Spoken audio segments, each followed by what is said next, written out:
Pinaghahandaan na ng AFP Cavaliers na depensahan ang kanilang trono sa executive face-off ng UNTV Cup. Nagsasagawa na ng team practices ang kupunan sa mga libreng oras ng kanilang mga manlalaro. Ilan siya ng pwersa? Tatlo yata. In the meantime, MVP scores! Noong nakaraang season ng UNTV Cup Executive Face-Off, nagawang makuha ng AFP Cavaliers ang kampyonato nang walang bahid ng pagkatalo mula sa kanilang standing. Minsan po, we just need to motivate them na siyempre, we're defending champions. So, alam na, pinapaliwag namin na maraming gustong sumungkit ng kampyonato this coming season. So, dapat i-defend namin yun. So, yun yung pag-motivate namin sa mga players. Isa sa tinututukan ng Cavaliers sa kanilang practices ang mapahaba ang kanilang hininga sa mga takbuhan para makahabol sa mas mabibilis na mga player.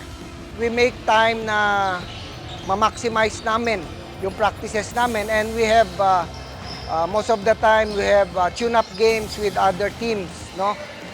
Mas bata sa amin para mas mabibilis sa amin para mas matrain namin more on stamina and endurance. Strikto din silang nakikinig sa mga trainer at coaches para sa teamwork o mabuo ang diskarte nila bilang isang kupunan. Pag sa basketball talaga, andun yung kung anong sinasabi ng aming mga trainees, aming coach, yan ang ginagawa namin. Yung kagaya din ng mga professional na players. Aminado ang ibang manlalaro ng Cavaliers na mayroong pressure sa kanila dahil kailangan nilang depensahan ang pagiging kampiyon.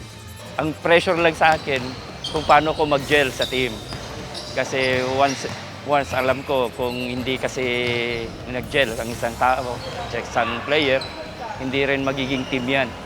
So it will be a team effort. So kung yung pressure, it will be the pressure in the team. Pinipili ng AFP Cavaliers ang Education Benefit System Office ng kanilang ahensya para maging benepisyaryo ng kanilang pakikilahok sa liga.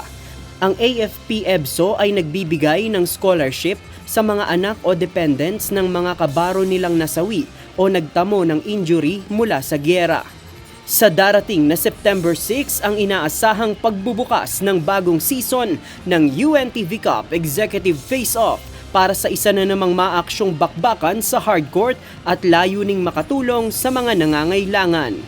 Isasagawa ito sa Phil Oil Arena sa San Juan City.